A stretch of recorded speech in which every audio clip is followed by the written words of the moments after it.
warahmatullahi wabarakatuh. Hai teman-teman, perkenalkan nama saya Swastri Wulandari dengan NIM 2024-28039.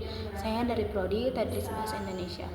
Nah, di sini saya akan memaparkan materi PPT saya, yaitu sastra yang ada di Gayo, khususnya Aceh Tengah.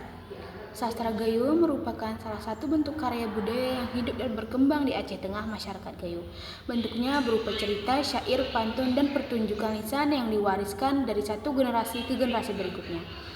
Karena disampaikan secara lisan, sastra ini menjadi bagian dari keseharian masyarakat, terutama pada acara adat dan kegiatan sosial.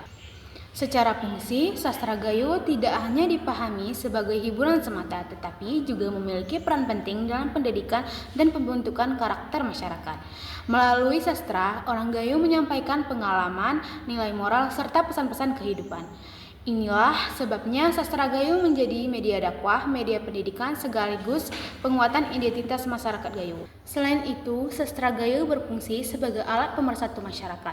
Dalam berbagai acara adat seperti pernikahan, penyambutan tamu, atau kegiatan budaya, sastra Gayo dipentaskan sebagai simbol kebersamaan dan kekayaan tradisi.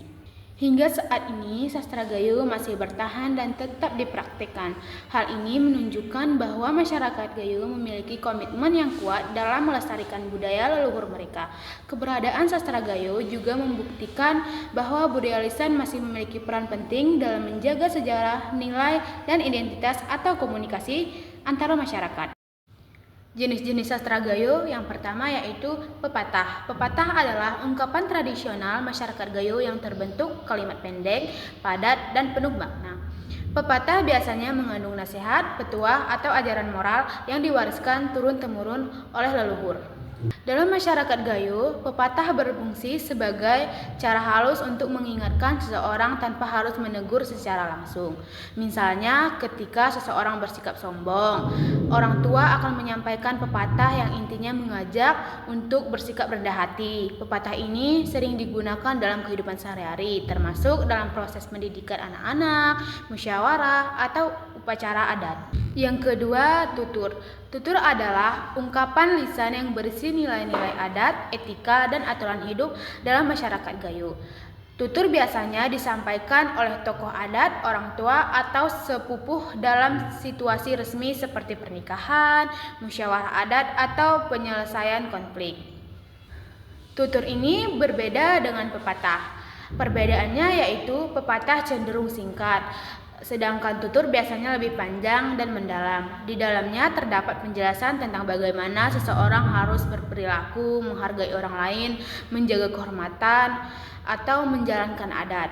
Tutur juga sering disampaikan dalam bentuk nasihat yang penuh makna dan bersifat mendidik. Fungsi utama tutur adalah menjaga kerukunan sosial dan memastikan bahwa tradisi adat tetap dihormati oleh generasi muda. Melalui tutur, nilai-nilai budaya Gayo diwariskan dari generasi ke generasi. Tutur menjadi salah satu cara masyarakat Gayo mempertahankan identitas budaya mereka. Yang ketiga, kekebaran. Kekebaran adalah salah satu bentuk sastra lisan tradisional Gayo berupa teka-teki, pantun berirama, atau permainan kata. Biasanya disampaikan secara lisan dalam suasana santai seperti berkumpul, bermain, atau dalam acara hiburan adat. Kekebaran ini termasuk teka-teki ya teman-teman, yang diberikan seringkali memiliki makna tersembunyi, sehingga orang harus berpikir untuk menemukan jawabannya. Selain itu, kekebaran juga mengandung unsur humor sehingga suasana menjadi hidup dan menyenangkan.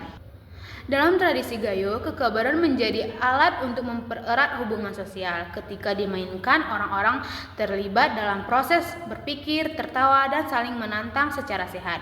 Dengan cara ini, kekebaran bukan hanya hiburan, tetapi juga media pendidikan yang menanamkan kecerdikan dan kepekaan budaya. Yang keempat yaitu didong. Didong adalah salah satu seni pertunjukan paling terkenal dari masyarakat Gayo. Didong menggabungkan berbagai unsur seperti syair, nyanyian, tepuk tangan, tabuhan dada, dan gerakan ritmis. Pertunjukan ini biasanya dilakukan oleh sekelompok laki-laki yang duduk berbaris dalam satu regu. Syair yang dilantunkan dalam didong mengandung pesan moral, cerita kehidupan, bahkan kritik sosial. Didong ini sering ditampilkan dalam acara besar seperti pesta adat pernikahan, khitanan, atau perayaan kampung. Selain sebagai hiburan, didong juga berfungsi sebagai media komunikasi untuk menyampaikan pesan kepada masyarakat. Keunikan didong terletak pada kekompakan ritme, tepukan, dan lantunan syair yang khas.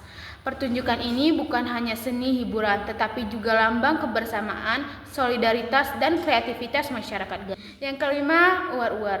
Uar-uar adalah nyanyian tradisional Gayo yang biasanya dinyanyikan oleh perempuan. Uar-uar memiliki alunan suara lembut dan irama yang menenangkan. Lagu ini sering dilantunkan saat acara adat, terutama dalam suasana yang mengandung doa dan harapan seperti pernikahan, penyambutan tamu. Nyanyian uar-uar mengandung makna mendalam seperti rasa syukur, doa restu, atau ungkapan perasaan. Fungsi uar-uar bukan hanya sebagai hiburan, tetapi juga sebagai penguat nilai-nilai budaya dan spiritual masyarakat Gayo. Nah, jadi nilai-nilai yang terkandung dalam sastra Gayo yaitu nilai religius, nilai sosial, nilai moral, nilai estetika, dan nilai historis. Nah, contoh-contoh sastra Gayo yang pertama uar-uar. Contohnya di sini Uya meh meput geldok urung karang geretikik asal musiut dop atipe ngedele meput raramu mangan gih metasut lagu si tetut tanyor ninoang ibur ni daling ipantan beldam raramu dadar porak lu kelem asapmu kepung telas ngeitem sempurni ibar sawahku umang. Maknanya adalah hidup adalah perjalanan panjang yang penuh cobaan dan kebingungan. Tetapi manusia harus tetap kuat, bersatu, berhati-hati, dan terus melangkah. Dengan ketabahan dan usaha, cahaya harapan tidak akan padam. Yang kedua, contoh pepatah. Contoh yang pertama, ingat-ingat sebelum kona, hemat jimat tengah hara. Artinya, ingat-ingat sebelum habis, hemat-hemat selagi ada. Contoh yang kedua, timah lemut ken penyamut, turut payu ken pentalu. Artinya, logam lembek mudah dibentuk, kayu keras mudah dipatahkan. Contoh yang ketiga, legenda Putri Pukes. Cerita rakyat yang mengandung pelajaran moral agar anak berbakti kepada orang tuanya melalui kisah Putri Pukes ini.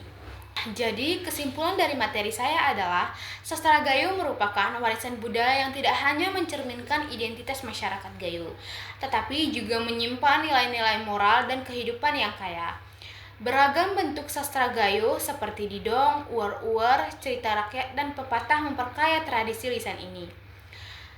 Sastra Gayo kaya akan nilai-nilai religius, sosial, moral, estetika, dan historis, sehingga penting dilestarikan demi pengenalan dan pemahaman oleh generasi yang akan mendatang. Semoga bermanfaat bagi teman-teman semuanya. Wassalamualaikum warahmatullahi wabarakatuh. Dadah.